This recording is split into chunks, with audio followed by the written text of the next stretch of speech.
That's okay. I mean, it's a situation that was.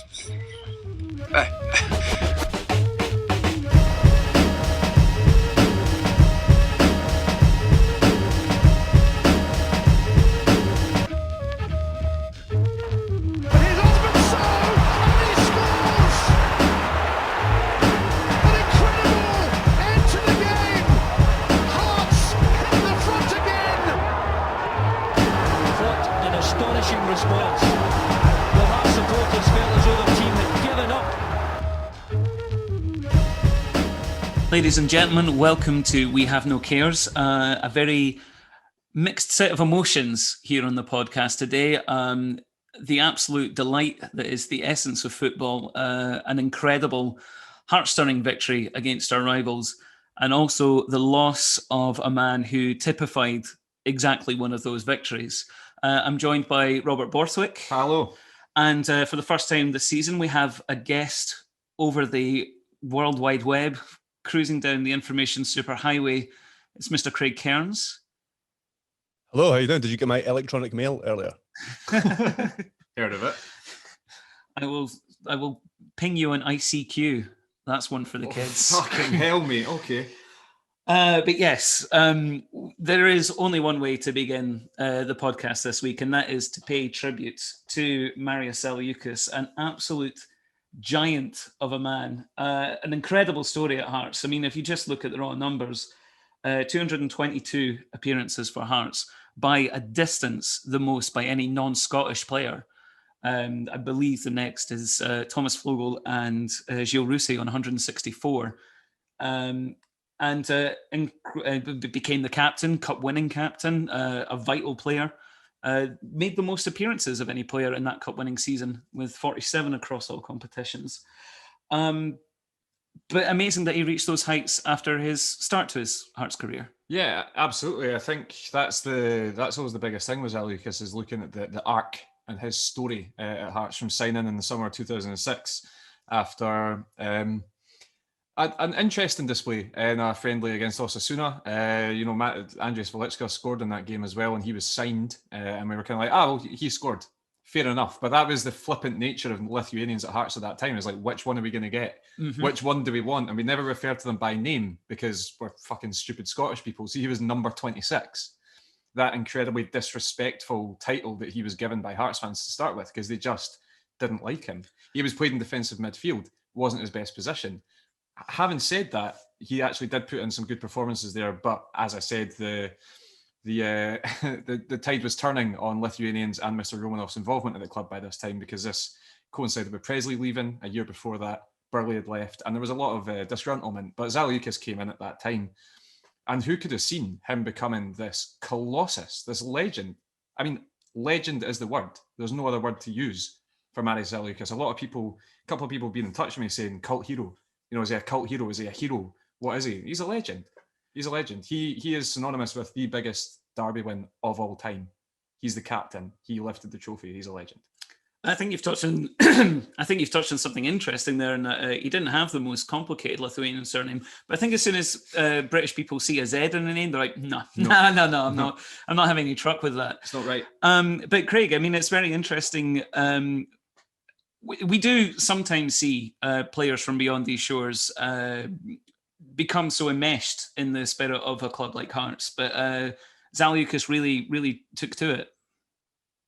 Yeah, and as kind of Rob's alluded to there, he went through a lot to get there as well. The cup win for me, that's one of my favourite Hearts moments in modern history, when you see him crying before going up to get the cup, and he almost goes up the wrong stairs, and he has to get pushed in the right direction. He's kind of over-egging it a little bit, I think, but I think that was very much Marius Žaliūkas' personality. I think some of the clips that I've been kicking about today with him kind of mucking about at training and things like that, you could see that he was kind of like this larger-than-life personality, and that kind of shone through there as well. And even just when he's handed the cup, and he's about to be handed the cup, and he takes a step back, and he's got his head in his hands again for a second. He's just, I don't know. I don't know what to add to what Rob said there. But he's just an absolute Hearts legend. I fully agree. It is interesting. We have seen those sort of video clips coming around, and it is interesting to contrast that sort of playful, friendly character with how brutal he was on the pitch. Like, he would rip through forwards. Yes, and often get red cards for such things. Not often, not always deserved. Two of my sort of long-lasting memories of Zaliukas out with that 2011-2012 side was the time that Lee Miller punched him in the face, and then Zaliukas got sent off for it up at Pittodrie. That was good. And then the other one was at Pittodrie as well, and it shows a bit more of the fun side of him. Was the worst 0-0 draw I have ever sat through at Pittodrie. It's like the 29th of December 2011, and he comes over to get a throw in, and the Hearts fans are singing "Do do do Marius Žaliūkas," and he starts singing along and starts sort of like doing a conga by himself along the Hearts, and it's just like, it shows the personality of the guy, and yeah, it absolutely knocked me for six when I learned that he'd passed away. It's horrible. It takes a certain personality to start a conga, and I think Marius Žaliūkas was certainly that personality. Yes. There's very little else to add. I mean, I'm sure anyone listening to this podcast who has any memories of Marius Žaliūkas at all feels exactly the same that we do. And again, just the terrible sensations it brings when you think of somebody who was so strong and so athletic to be brought low so young by such a terrible, terrible disease. Our thoughts go out to his family and to everyone who was touched by his life. And we honour Marius Žaliūkas today. Having said that, on to the game. Yes! Fucking yes! Oh! The most electrifying game of football that we have had. The only good game of football in 2020, as far as I'm concerned. Heart of Midlothian 2, Hibernian 1 in a national semi-final. Robert, can you sum it up in a sound? Yes, very appropriate. I mean, I think Craig's got a sound in him, but I'm not sure. It's difficult to make out in this pixelated form. Yeah, have I got a sound in me? Have you? Dig deep. Yeah, fucking beauty! Sorry, I think I overdid it a wee bit. Well, what I like is that we very professionally moved further away from the mic when we were shouting. You went straight in there. You decided that you needed every bit of fizz and pop in order to convey your feelings there. But yeah, I can't see you, Nickel, either. It's a wee bit disconcerting. I had to just imagine what you were doing there while making that noise. Nickel is actually just a disembodied voice. I didn't know if anyone knew that, but there you go. Well, it was that game that did it to me. Nickel is just a gas. So yeah, it's been a terrible year to be a football fan, particularly a fan of Heart of Midlothian. Now, you know, we all love going to any game we can get to when the boys in maroon are playing, but goodness me, playing against, every disrespect to them, Arbroath and Wraith, while you're watching in your living room and you can't be there and you can't be with your mates and you can't get involved, I felt so cut off from it. I felt so, look, I want us to win, but this is going to be a podcast of sounds, apparently. Yes. But I mean, Robert, describe how much we were cheering at everything that happened on Saturday. I absolutely lost it. I nearly broke my hand celebrating the second goal because I punched the floor 5 times. I really enjoyed myself, man. And it was that feeling, because the worst thing about the game for me was the build-up. It was non-existent. There was nothing. And I think, I said on the Terrace podcast, I said on a couple of group chats with Hearts pals, the excitement of a derby and the needle of a derby comes from the knowledge that you're going to be there.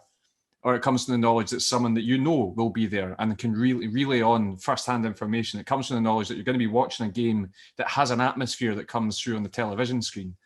With none of that, there was nothing. It was such an empty, just a vacant build-up to this derby. It was, sound bites from Jack Ross and Robbie Nielsen that meant nothing. It was just rubbish. I totally agree with that, Rob. Yeah. Sorry, just add to that. I think that even when you're watching a game in these times, like if there was a crowd in there, you could even like empathise with them going nuts at the goals and the incidents and things like that. But when that's not there, you don't even have that kind of empathy as a viewer in these kind of times. Absolutely. And I was worried about what that meant for the game itself and my enjoyment of the game itself, because I was like, if there's been no build-up, how do we think this is going to go? I barely even celebrated when Craig Whiten scored against Arbroath. Like I barely even raised a fist. Like, it was basically nothing. So I was like, I don't know what this is going to be like. But a few cans of San Miguel and some dodgy refereeing decisions really helped bring it to life. And it's what you want to see from a derby. I think for the neutral, the first 90 minutes probably wasn't amazing. Extra time was spectacular as a spectacle, but you just became embroiled and involved with the game as it went on. More and more as it went on. It was fantastic. It was great to feel something about football again. Craig, what was your viewing situation for the game? Were you able to gain some of these feels? I live about a 2-minute walk from the stadium, yet I had to sit on my couch watching it. And I watched it via Zoom with a friend. That's as close as I got to watching it with somebody else. But were you out of your seat? Were you top of your voice cheering?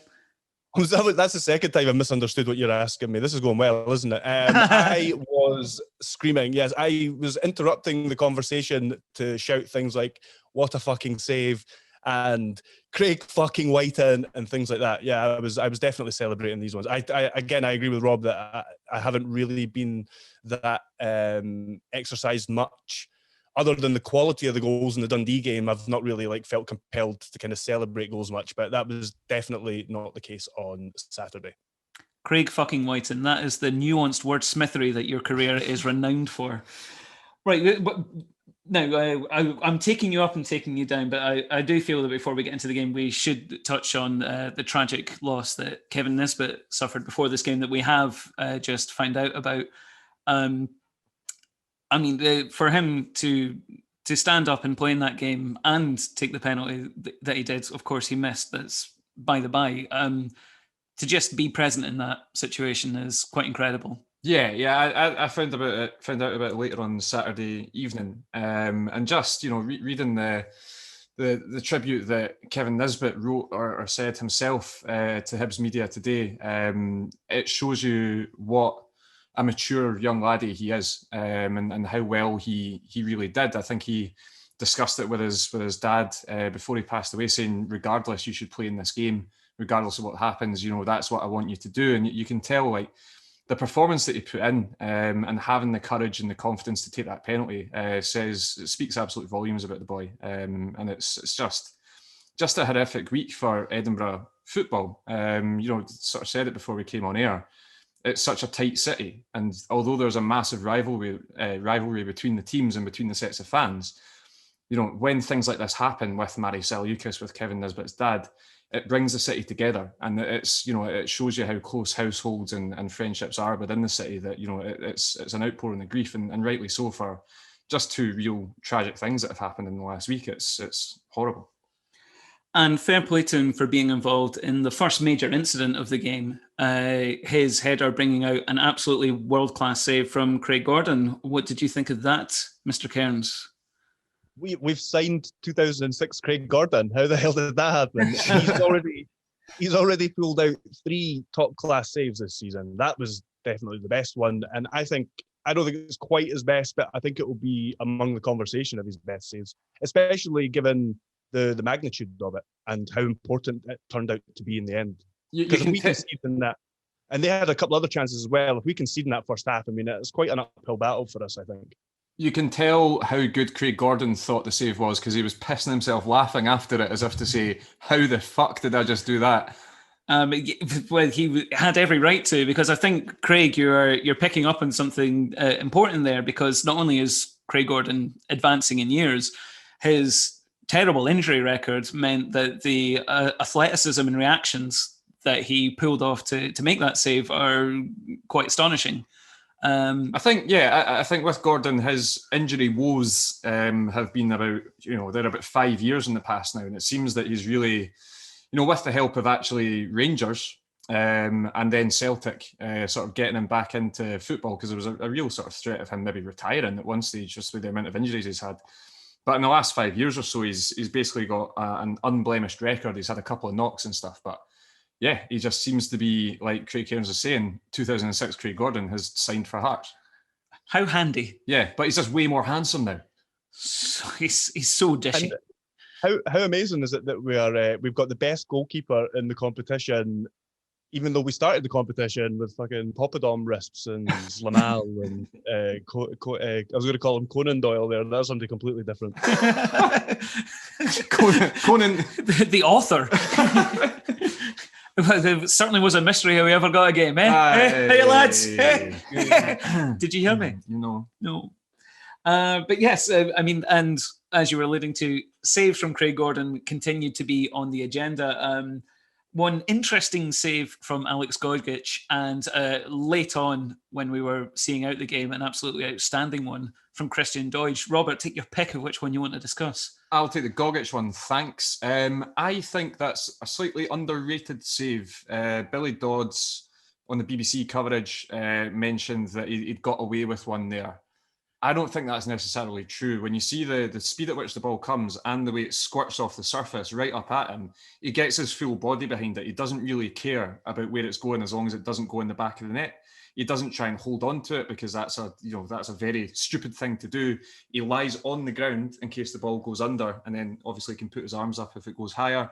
I think that it looked unorthodox, probably because it was unorthodox, but it's a decent save all the same. I think he maybe deserves a little bit more credit for that save. Obviously, it's nowhere near the Nisbet save, or the save that I'm sure Craig Cairns is about to take on, the overhead kick from the famously athletic Christian Deutsch. But no, I think it's slightly underrated. And there's another good one from Joe Newell that was deflected in the first half of extra time as well, which he did well to get down to. Well, Craig, pick up the baton. I think the second save you were talking about, the one from Deutsch, first of all, it's an absolutely fantastic effort from Christian Deutsch. I think that's quite a routine save. I think if he lets that in, we're calling it a howler.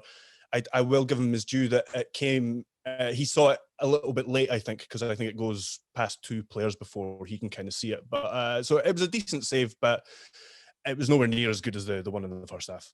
He also must have thought he was on some sort of acid trip when he saw Christian Deutsch flinging a leg from that sort of distance. It's been like, nah, that's not true. Well, we sort of saw that body contorting in that way, and then he remembered how his body had contorted earlier in the game. So, like, oh, well, maybe it makes sense. Oh, yeah, I better save this. Yes. Yeah. Well, he got around to it, and that was fantastic. Now, as you alluded to, the main body of the game was a little derby-ish, a little scrappy. I think a lot of that owes to the conditions, which were absolutely howling. But the game really turned for me on the subs that were made in the 55th minute. Very interesting, I felt, Robert. Jamie Walker had taken a knock, and he was kind of unfit coming into this game anyway. He didn't offer a huge amount while he was on the pitch. I think the first half, it didn't pass him by as such. He was still involved, but he just wasn't able to do the Jamie Walker things that we know and love, which is, getting shots away and being able to feed the front men. Naismith hasn't played a single minute of competitive football this season, I don't think. I don't know, he maybe played earlier in the Betfred Cup, but he's not played in the last couple of weeks. And obviously Peter Haring, no one is basically... Yeah, I don't know what it is with Peter Haring. It's like, when in comedy films, two guys have got a big long pane of glass and they're trying to walk down the street and there's like cars and bikes coming. Peter Haring's the pane of glass. I'm so worried he's just going to smash it any moment. But they both came on, and what a difference it made. Hibs were really getting a foothold in that game. They were beginning to create a lot more. Boyle was getting a little bit more space down the right-hand side, and changing to a diamond with Naismith on the left, Ollie Lee on the right, just really made such a huge difference to how we were playing that game. Well, I think your point about Walker's knock is interesting, and I would further that into Robert's general fitness. I mean, both were doubts before the game, and Walker certainly took a knock about after half an hour, perhaps a little bit later. I was almost surprised to see Walker come on for the second half because he'd been so impaired. But I have an inkling, I have no idea, but I think the game plan is that the coaching staff knew that Haring and Naismith had a maximum of an hour in them. And they will have said to Walker, and to a lesser extent Roberts, give us everything you can, because we need to make sure it's not much more than an hour we try and get out of these old bodies. But Craig, the old bodies certainly had an impact. Yeah, I think that's a fair assessment. They really changed the game in our favour. Not only did we score within minutes of them coming on. You just instantly saw that we kept the ball better. We were more competitive when it came to things like second balls and things like that. And with Naismith, you've got like a manager on the pitch as well. Not only that, I think one of the crucial things was, well, clearly because he scored the goal, is Whiten went up front. And I think Whiten's a talented player. He's not a winger. And I know that him playing on the wing on Saturday was more needs must, just because Ginelli being missing, and it wasn't ideal. I know that that's not where Robbie Nielsen wants to play him, but you saw the difference. As soon as he went up front, you saw him drop in and link in and picking a pass. And that was before he even scored the opening goal. So, it worked in our favour a lot of ways, though, that double substitution. I just can't believe you called Peter Haring's body old. He's a young man. He's certainly young compared to me and Craig. He's like 27. Is he? Really? Yeah. Jesus, his haircut looks about 43. Having no hip is not young. Well, that's true. That's true.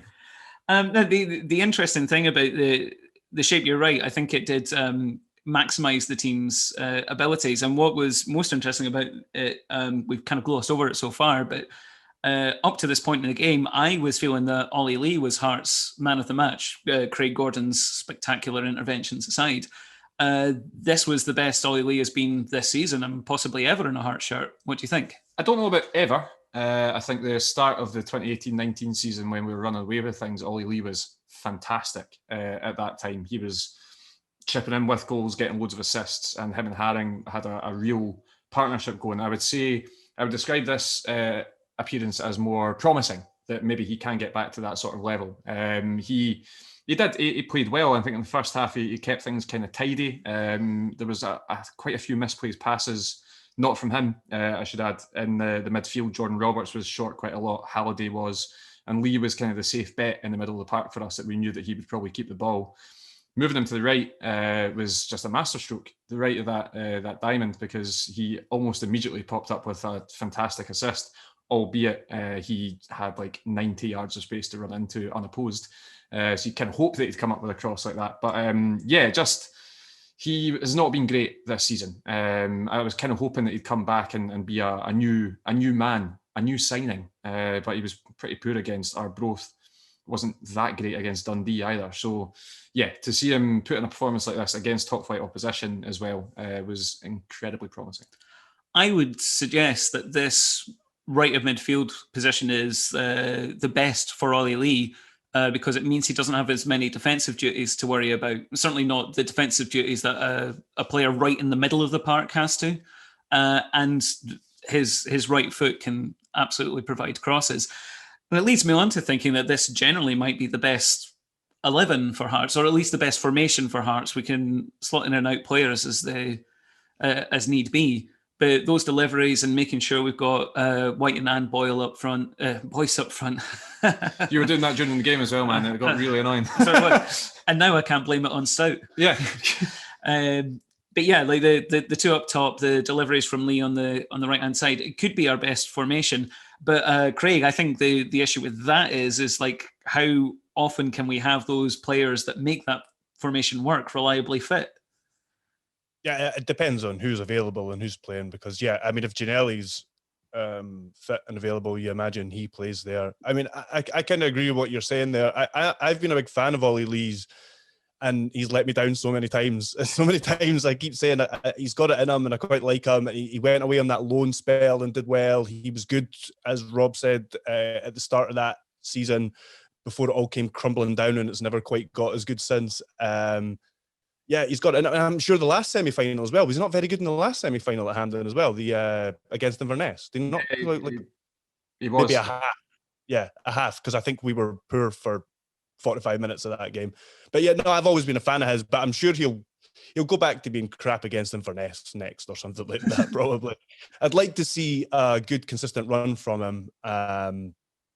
But yeah, there's been a few false starts, so I'm starting to get quite sceptical. Fair play. The other interesting thing about that midfield diamond is it possibly supports Halliday, gives him a bit more around him and frees him up to do what Halliday loves best. Yeah, absolutely. I think Halliday is similar to Lee in that he hasn't hit the ground sprinting this season. He's got, he's hit the ground shuffling. He's hit the ground shuffling. He's got decent parts to his game that everyone knows because we've been watching him in Scotland for 5-6 years, and before that when he was down at Bradford as well. We know what he enjoys doing and what he likes doing. I think. Joel Sked said earlier on that he maybe underestimated quite how well Halliday played in that game. I think that the first half, the game didn't pass him by whatsoever, but his passing was off. Even on a zippy pitch, he was underplaying passes, which was, sometimes putting us under pressure. But he was full-hearted. He got stuck in. And I think it would be interesting to play Haring and Halliday in the same midfield, and Lee and Naismith, because there's no width there. Yes. There's zero width there.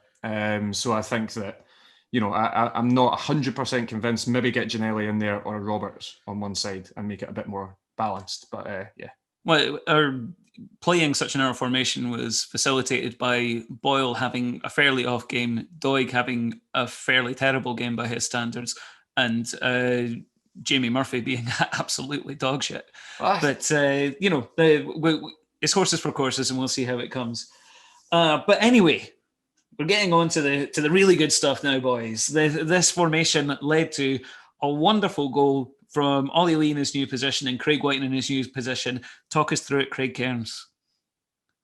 Well, we kind of counter them, don't we? There's a couple of challenges that I think in another game one of which would have been given as a foul, but Colum seems to be quite lenient, and then we just counter them quickly. The ball finds its way to Lee on the right, and Doig, not Doig, the other one, Doig, the one that sounds very similar to him, he's backing off when I think he maybe should come to him, and picks out Whiten at the back post, who has not only played the pass to Lee, and he's ran past about 5 Hibs defenders, and nobody seems to have picked him up. Hanlon, I think, gives him up at the edge of the box, and Porteous doesn't follow him, and he's just he guides it well, though. He's still got a bit to do, I guess.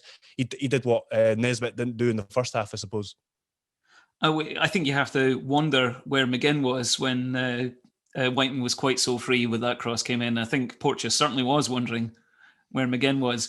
But a tremendous header and placed across the keeper, Robert. Yeah, absolutely. It's kind of exactly what Mr. Cairns said there. It's exactly what Hibs failed to do in the first half.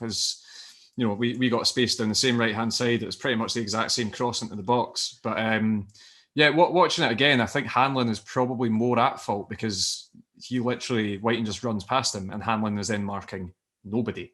He just runs to the front post and then Porteous is in there to defend the 6-yard box. He's kind of in the place that he probably should be, but no one's followed the runner from midfield. And I think, having that change of formation and giving them 2 bald people to worry about instead of just one in the middle when crosses are coming in caused a bit of havoc. And that's kind of what happened. And Whiten has such a great run because he does really well to hold the ball up and find Lee in the first place. And then it's a striker's instinct. You run and you get yourself into the middle of the box, in between the goals, and then hope that the ball comes and finds you. And that's exactly what happened. It's just really good striker play. So what you're saying is the Hibs defence was organised in the same way as that automatic camera at the Cali game? Yes, exactly. Yeah. All the Hibs defenders are actually pixelots. Yeah. And they're completely confused about which bald thing they should be following. All the Hibs defenders are pixie-locked. All the Hibs defenders are pixie-locked. Mid-2000s chanteuse. Yeah. I mean, it's a Listen, take. Man, the cameras are called pixelots, and it's really confusing. Craig? What the fuck is that camera going to do when we play up there? But it's just like, it's going to be really confused by our bald army of strikers. They're going to make our bald army of strikers wear bonnets, or like those big hearts, like maroon and white curly wigs that like Scatcha wore after the cup final and stuff like that. Yeah, wigs, big wigs. Katongo wigs. Get Jose Katongo wigs. Ooh, big wigs. That's certainly what we are. Now, no sooner had the celebrations died down and our neighbours were calling the police, we were completely subdued by Hibs getting a goal.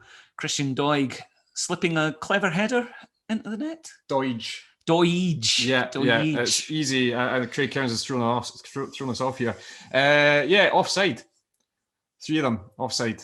Quite clearly offside when the ball comes in. but it wasn't given, as these ones quite often aren't when it's coming in from a free kick and there's a line that's got to be followed. Doidge is great at that. He's actually running away from goal when he leaps and he gets the backward header on it. It's a really nice finish and kind of the finish you'd expect from a big number 9 like him. You could maybe say that Halkett was caught underneath the ball, but then he's probably caught underneath the ball because Doidge is taking an unfair advantage by being offside. So, you've got to look at these things with all the facts. But no, it's a decent header. And yeah, as soon as it bounces off the turf, it skids up. I don't think Gordon's got a chance to get there. Neither do I. Over the course of the game, up until that point, Hibs deserved that goal.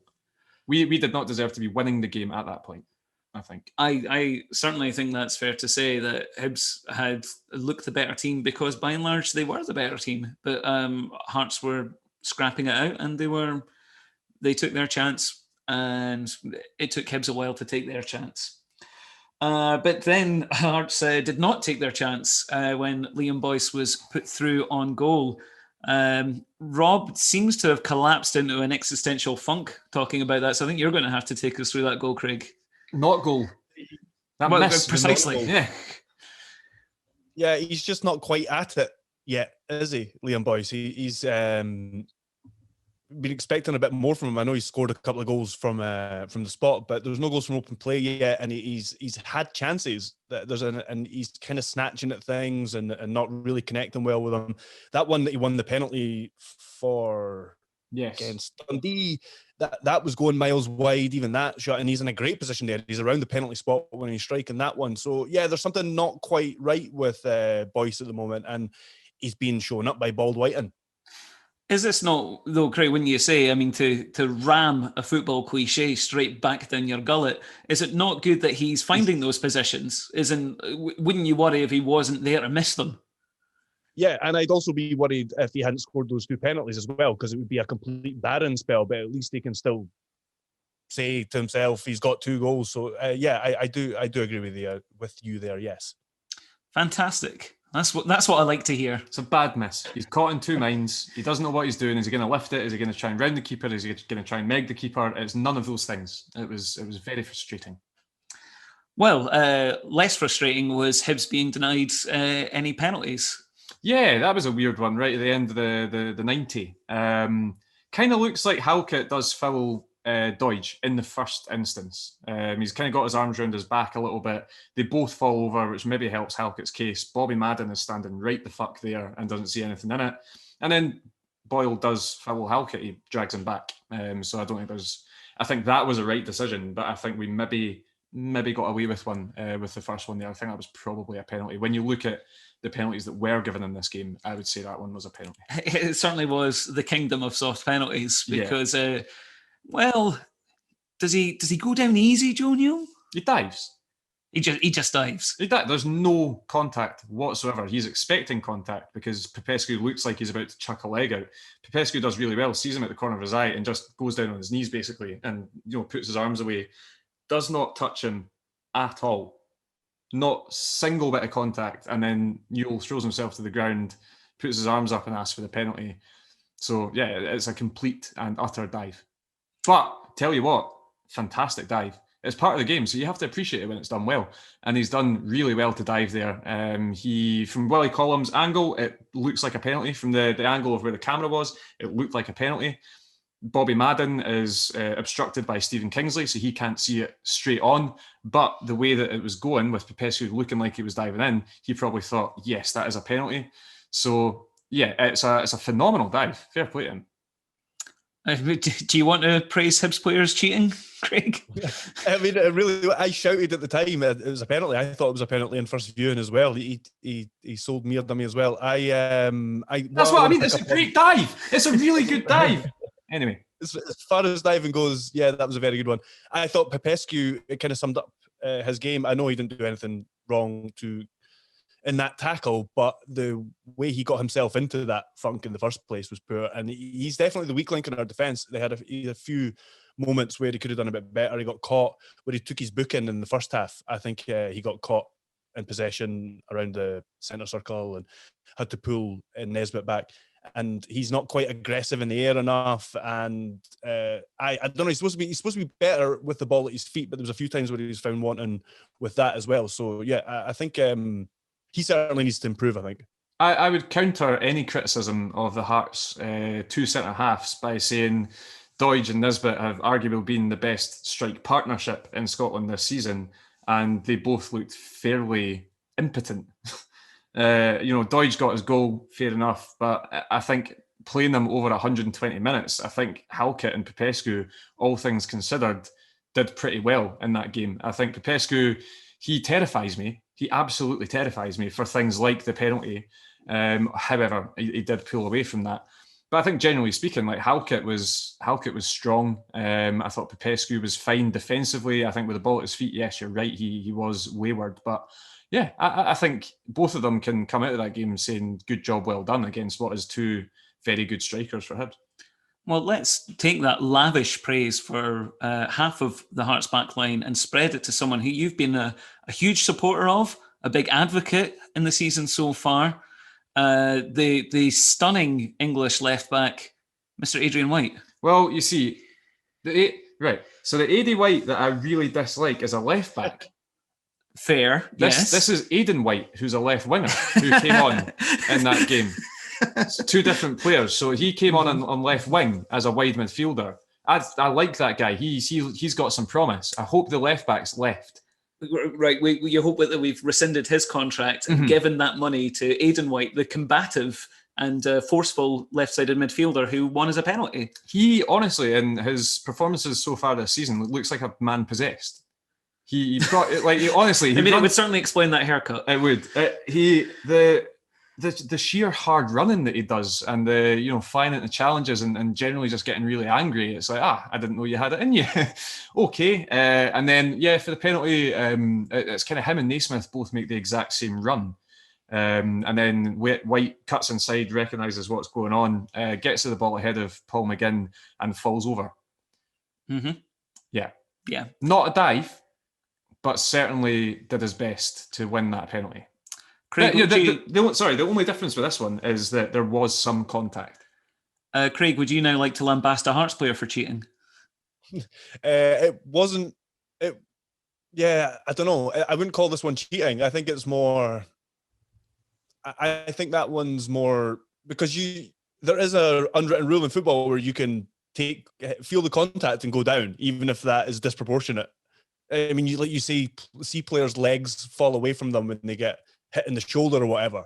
Those kind of things can happen. So I think I wouldn't call it a dive or cheating. I think it would have been a penalty if White had got into possession of the ball and then there had been that contact from behind from McGinn. I think that's a penalty. But I don't think White is ever in possession of that ball. So I don't think it can be a penalty. Well, my position is that the player being fouled is a Hearts player and the player doing the fouling is a Hibs player. Therefore, it is a penalty. I mean, I can't fault any of that logic, really. And stuck away with aplomb by Liam Boyle. Boyce, God. Jesus fucking Christ. I was actually trying to get it right that time. I outthought myself. Sort yourself out, man. Good Lord. Well, yes, I think that it's the one part of his game that he looks very confident in just now, Liam Boyce, is penalty taken. As soon as he put it down, you could a lot of the time you can tell by looking at a footballer if he's confident. And I kind of knew he was going to thump it, and that's exactly what he did. Marciano guesses right. Probably Marciano's arm is at about ball height as well. It's just hit too hard. It basically goes right through him. And he very much seemed to enjoy it, especially considering at that time of the game, Liam Boyce has run himself into the fucking ground. He is knackered physically by that stage, but mentally he had it. He was all there, and yeah, it was a great relief, a great release when that went in. Well, I certainly enjoyed it. And yeah, from then on, it was Hearts seeing out the game. Obviously, we had that save from Doidge that we have previously discussed, but incredible scenes at the full-time whistle, particularly from the management team, wouldn't you say, Craig? I would, yeah. My sight is still recovering from the glare from Liam McCulloch's teeth, though. It's the contrast of the teeth and then the fake tan. I might be a real tan, but he's been in Scotland for long enough. The tan in the teeth, it's quite a look from Jig. It's Ross Geller-esque. Yes. It's maybe like a picture of a Dorian Gray thing, like he just chose his skin rather than his teeth. So the teeth are withering as much as his health glows. But I find I love Robbie Nielsen, but he's not the most demonstrative of people.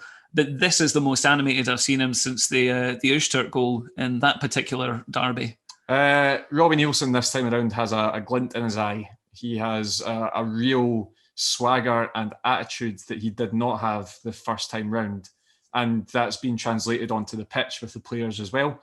I think you could see that from pardon me, you see that from the performance on Saturday. You could see that from the performance against Dundee, against teams that have genuinely wronged Hearts. Hearts have gone out and fucking turned them over, because I think he's in the players' ears every single day in the lead up to that, saying, right, fucking doing them this week.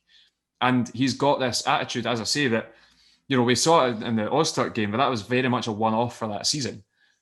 In the game against Dundee, when the goals went in, the cameras panned him, he was fucking going mental. And it just seems to mean a lot more. And I think he gets it a lot more now, this time, what it is to be Hearts manager. He's made mistakes in the past, and he's now trying to, correct those mistakes. And he's done that in this game against Hibs. Surely at least a part of that is having to live with Dundee United for a couple of seasons, and now he just feels like, oh God, this is an actual football club. This is great. But yes, it was a joyous moment and a fitting end to what was just a wonderful game of football. No matter what the result was, but the result was that Hearts fucked Hibs. So hey. And that has earned us yet another cup final against Celtic. I don't know. Did you see much of their game against Aberdeen? Do you have any thoughts on this, Craig? On the Celtic Aberdeen game, sorry, I was too busy making a noise. Any thoughts Celtic about in the final again? Any thoughts about Celtic and Hearts playing them in general? Well, I mean, they just fucking win everything, don't they? It's boring. It's boring as fuck. But I don't know. Let's see. It's a strange year. It's strange times. Who knows who's going to have who available by then? Yeah, I don't know. I mean, I'm not confident at all because it's Celtic and they fucking win everything. You look roundly uninspired by the thought of playing Celtic. It's quite incredible. I hate playing Celtic. Yeah, Celtic at Hampden. Yeah. Well, my hot take is that I can make the case that I would rather play Celtic in the final than Aberdeen, because Aberdeen, same as Celtic, are demonstrably a better team than Hearts at this moment in time. But Aberdeen would be so switched on for that game. It's their best chance to win a trophy for decades. Doesn't really matter what they do in the league. They are going to finish third, no matter how good or bad their form fluctuates. Celtic at least have got a lot more to lose in the league. Their form has been patchy so far. It could be patchy again if they maybe throw too many eggs in the Europa League basket or whatever. So I could see them having a moment where they're slightly below par. Is that enough? I reckon Aberdeen would bottle it. Aberdeen are bottle merchants. Even the cup they won a few years ago, they bottled it. It's just Inverness were too shit to take advantage of it. And Hearts bottled that semi-final in which we could have beaten Aberdeen in that final as well. Yeah, Celtic aren't bottlers. And it's kind of shown after one of the toughest weeks that they've had in a couple of years, 3 years probably. They showed up and roundly tanked Aberdeen. They know how to win big games. Having said that, the cup final in 2019, Hearts played really well and just about beat them with arguably a worse squad of players than what we've got now. So who knows? It'll be a laugh. 5 days before Christmas. Well, you've certainly given my anticipation and excitement for a cup final a good old kick in the balls there. But what I love about this is it's a cup final. We could win a cup final where none of us can go, and we won't even get a European place out of it because those European places have already been given away. That would be very Hearts. Extremely. Yeah, but at least we've won the cup. Yeah, I suppose that would be a decent consolation. Okay, so unless anyone has anything more to say on that game of association football? Just the fact that Hibs do not and will not ever have the ability to beat Hearts at Hampden in these big games. Jack Ross played it down all week. He said it was going to be a tactical battle, all this stuff. Robbie Nielsen was basically saying, we're going to show up and we're going to run really hard and, with passion, and we're going to beat them. And then, the difference showed on the pitch. That's exactly what happened. We dragged them down to their level. Fine. That's what you can say, Hibs fans. Sure. Yeah. We fucking won though, didn't we? So who cares? Hibs do not have the bottle to beat Hearts at Hampden. It will never happen. I mean, fair play to Jack Ross. He did manage to avoid a 4-goal pumping from Hearts at Hampden. I mean, and a couple of people have tried that before and failed. So, I mean, that's a pretty decent result for Hibs at Hampden against Hearts. So, Well, I mean, fair play. That's it. Jack Ross has managed Hibs to their best ever result at Hampden against Hearts. And I'm sure the Hibs fans are very grateful to him for that. Mm. Well, so moving on, songs time. And we are going to go with a suggestion from Twitter user Adam Corbett, who is at ADS21, who suggested that the songs this week should be for Marius Žaliūkas. And I think we wholeheartedly agree with that format. We don't generally do tributes, but this is, I think, the best and most fitting tribute that we can make. So here we go with songs for Marius Žaliūkas. And so, as you are the guest, Mr. Cairns, please lead us off with your song for Marius Žaliūkas. I'm honoured. I'm sorry, Marius. Well, I heard there was this centre half that played midfield and made us laugh. But you don't really care for Hibs, do you? My neighbours are going to think I'm a fucking weirdo. And as Rudy scored the 4th, the 5th, could ya be off in the cup we lift? And from the stands we chanted Zaliukas. Zaliukas. Zaliukas. This is going to link up well in a Zoom call, is it? Zaliukas. Zaliukas. I've got one more verse. I'm not going to go on for that long. You were big and strong, but we needed proof. When you scored in Leith, you raised the roof. You made the Hearts fans stay and take their shoes off. You loved the smoke and you loved the red. We'll just forget you played for them. You'll forever be our captain, Zaliukas. Zaliukas. Zaliukas. Zaliukas. Oh, Zaliukas. Not my best vocal performance. It was tremendous. So it was very, very moving. I mean, like, two things to take away from that. One, when the connection buffers, it kind of sounded like we had auto-tune on your voice. So I really hope that comes across in the recording. And also, it is extremely difficult to synchronize singing over Skype. Yeah. Great effort though, man. I had the same tune. Oh, really? For that song. So I don't think it's going to be any better, anywhere near what Craig Cairns has come up with. I'll happily sit this one out. Oh, you're demurring? Yes, I will happily leave this one to you guys. All right, well then, I guess it's just you and me, Cairnso. Cairnso. Did you like that? You didn't like that? I hated it. I can't imagine what Craig thinks. he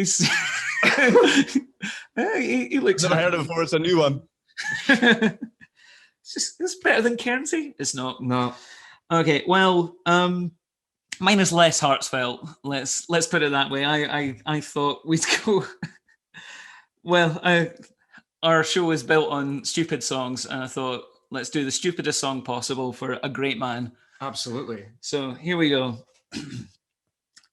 Zaliukas snaps high bees, folds them like origami. Zaliukas runs them down and heads directly to town. Zaliukas haunts the dreams of timid cunts in white and green. Zaliukas boots their paws, the greatest faceless lift of all. Very good. Very good. C-bomb. The C-bomb. Fantastic. Wow. Thank you. Well, I guess it falls to you to decide what was the most appropriate tribute. It's Cairns's, but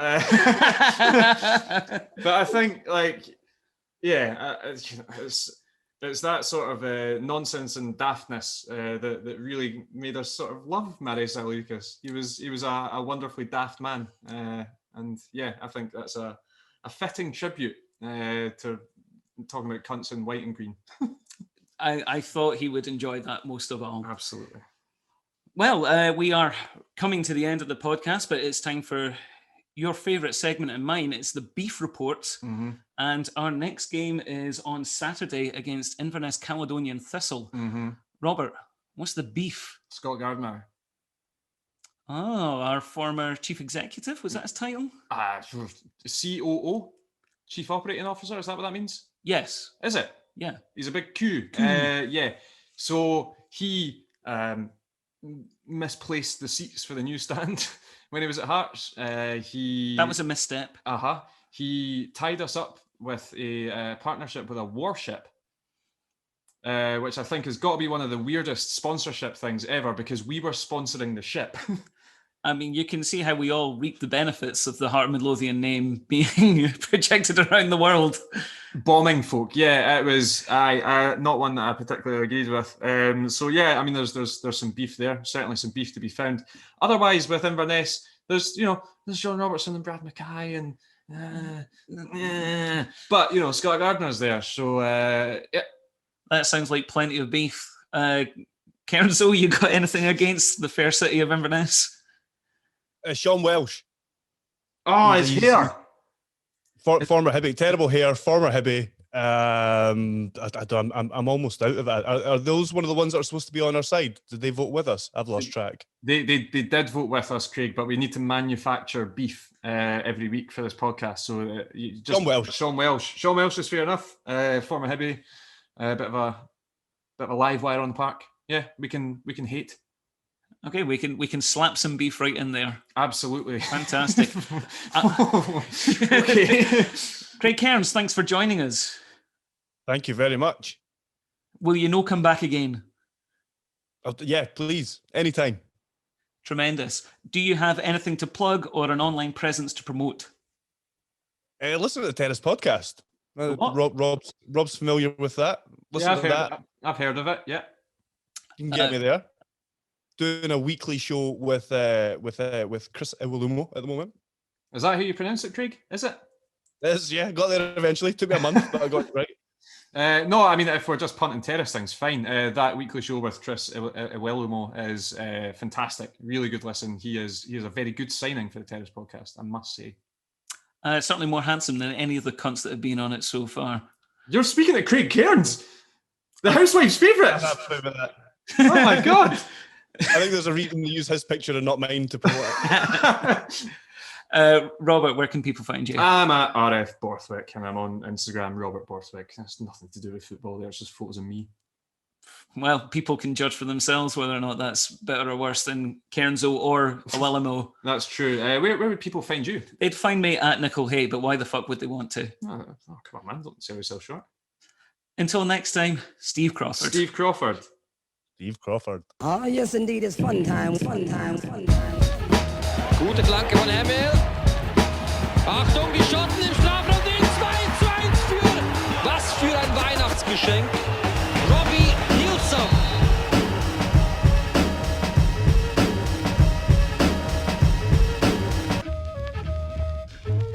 How was it difficult? What's difficult? We just got to beat them again, don't we? Yeah.